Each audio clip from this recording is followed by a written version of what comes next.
Hello everyone, my name is Reggie and welcome to my channel. Today's video is my April wrap-up. So these are all of the books that I read in the month of April. There are 6 of them, so I'm really excited to talk to you about them.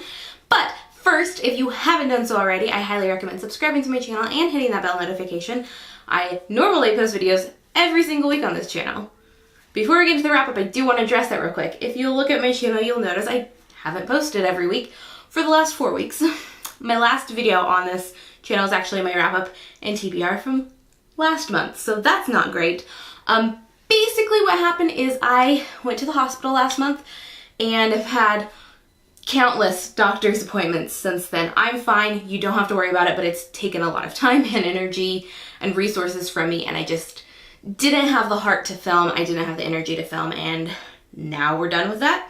Gone to all my doctor's appointments, everything is done, so you don't have to worry about me, I'm fine. It's just like what was going on last month. So I'm still lucky that I read 6 books in the month of April, and I'm excited to share them with you. If you're newer on my channel and you don't know, I rank my videos for my wrap-ups from my least favorite book I read in the month to my favorite. I do that because it ensures we end on a positive note, which I'm all about. But what that does mean is we do have to start with my least favorite book of the month, which this case was Fireworks by Katie Coutinho. This is the story about a girl and her best friend who are just graduating from high school and are going through their next steps in life, and this girl's best friend auditions for this like pop star hunt. It's set in the 90s and they both go on a road trip to the audition. Our main character is asked to audition even though she doesn't feel like she has the talent or desire to be a pop star. She does it and they actually both book the role. And so this is the story of them trying to become pop stars in the 90s. The friendship is really toxic and weird, and I was bored through most of this book, which is why I ended up giving it a 2 out of 5 stars. I don't recommend this. I don't think it was worth the time and effort I put in. It was a quick book. It was a really fast audiobook. So if you're looking for a quick audiobook, if you like pop 90s type things, it might be worth a try, but I just didn't really like the friendship. The ending was lackluster. The writing was boring. Yeah, probably not worth your time. Next up, I read my classic of the month, and this month's was Anne of Green Gables. I gave this a 3 out of 5 stars. I found this to be fun, quick, enjoyable. I read it in like one day, I think. However, I found Anne's character progression to be lackluster. I found the stories inside it to be very episodic, which probably was intentional, but I just didn't really like that storytelling element. I am interested in continuing on with the Anne series, so if you've read the other books in this series, let me know if you think they're worth continuing on with. But yes, the audiobook I listened to was so good, so definitely recommend this audiobook. It was a good time. Not I loved it, not I hated it. 3 stars, middle of the road. Next up, I read a book that was sent to me as an ARC by the publisher, and that's Princess and the Fangirl by Ashley Poston. This is the companion sequel to Geekerella by Ashley Poston. You don't need to read Geekerella before you read this. However, this will probably, no, definitely spoil Geekerella for you. So if you are interested in reading that, I highly recommend reading it before you read this. This is a fairy tale retelling of The Princess and the Pauper. So this book follows our main character, Jessica Stone, who is the actress in a beloved sci-fi movie. And it's an adaptation of an old TV show, basically. And she is the star. She is at this fan convention for the 2nd year. Her character dies in the movie, so she doesn't really know if she's going to be in the sequel or not. So she's feeling strung along by the executives and everyone involved in the movie industry. So she's at this fan convention. She's not been treated great by the fandom, and she's just not into it. Then we enter Imogen Lovelace, who is a attendee of this conference, has like a booth with merch and stuff, and looks incredibly like Jessica, and they run into each other, accidentally swap places, and Imogen ends up on a panel for Jessica, and after they figure out what happened, they decide to switch places. Sorry that was a long setup. I don't know how to more concisely tell you that, but this was fantastic. I had very few issues with it. It was fun. It just felt super cheesy at times. I don't think the character development was necessarily as great. I didn't like Imogen as a character.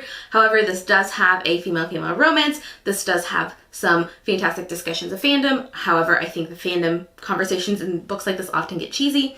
And for that reason, I give this a 3 out of 5 stars. I liked Geekerella better, but I still think if you like this world, this is worth a read. Next up, I read One Day in December by Josie Silver. This is an adult romance following a girl who is on a bus, sees this guy, has instant connection with him, tries to like make a thing happen, but the bus pulls away. She tries to find him in their city, cannot find him. Sometime later, her best friend comes home with this guy, and it's the dude she saw at the bus stop. But she's not gonna do anything about it. She felt like that was the love of her life, but her best friend's boyfriend now. And so they have a relationship, and this book follows years. This is definitely a story that is not going to be for everyone. There is definitely some emotional cheating in this book, which is never okay. However, I had fun reading this. This spans years and years, and I haven't read a romance like that, and I really enjoyed the narrative of it. I like how it followed the two main characters at different points in their lives. The male love interest wasn't great, but I still really felt their chemistry. I really enjoyed their relationship, and I enjoyed this book.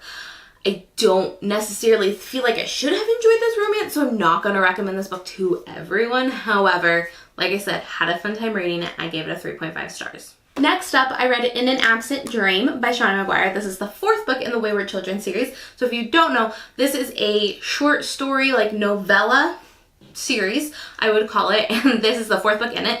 This series follows a bunch of kids who have gone to portal worlds and have returned to our world for one reason or another. So when you say portal worlds, we're thinking like Alice in Wonderland, Narnia, those places where you find a door and enter another world. In some of the stories, we follow those characters as they're home, trying to like figure out and navigate their lives. In some stories, we follow a certain character as they've gone off into their worlds.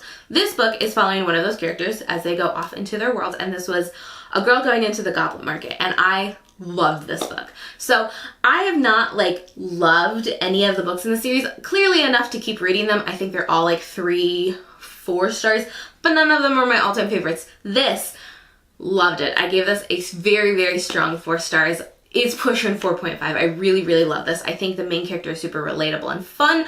I know a lot of people didn't relate to her, but I really did. I think she was clever and funny and unique. I really like the way she thought about things and how she made decisions. Like, they were bad decisions, but I really liked her thinking that she was making great decisions. I really liked her character development. I loved it. I loved how this ended. I just like loved everything about this. However, like I said, there's just something missing for me in these stories. I wish they were a little bit longer. I wish they gave us more information, more meat, more story.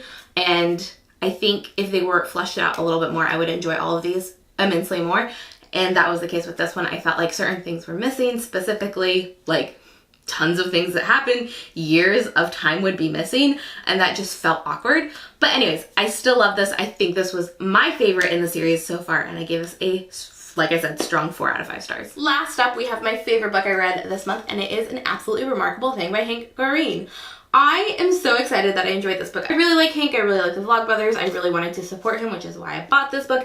However, I wasn't sure how I would feel about it. It's like a soft sci-fi. So this book follows our main character, April, who is a 23-year-old recent college graduate working in like tech design kind of thing. She runs across this sculpture, calls her best friend. They make a video about it, posted it on the internet. It goes super viral. So this book has 2 kind of overarching ideas coursing throughout it. Our first is April dealing with the intense fame, the overnight success of this video and what it's brought to her life, how it's changed her, how she deals with it, how it's just this ever-present thing in her life, and what that means for her now. Then it also deals with these statues and what they are, because as it turns out, these statues popped up across the world in a bunch of different cities, and so it's this phenomenon. Is it an art installation? Is it aliens? It's soft sci-fi, so we can give you a guess. I think how it deals with the like internet fame issue was great. I really enjoyed the soft sci-fi aspect of it. I enjoyed this way more than I thought I would. I loved Hank's writing. April's voice was so strong. April is also a bisexual character. It's not own voices from what I believe. However, so good. So fun. Like, April's not a likable character, but that's the point. She's also narrating the story in the future, so she will straight up tell you, like, I made a mistake, I did this wrong, you're gonna hate me kind of thing. And it's really fun and refreshing to, like, have this, like, super nuanced, interesting, strong 20-something voice that really is self-aware in the future. I don't know. I really appreciated this book. Really enjoyed what it did. This is going to have a sequel, and I'm super excited to read that when it comes out. And I will not be waiting nearly as long to read it as I waited to read this book, because this came out in like the fall. But highly recommend. I gave this a 5 out of 5 stars. So those are the 6 books I read in the month of April. And I'm back, officially. I hope you enjoyed this video, and I really appreciate your patience while I took some time off.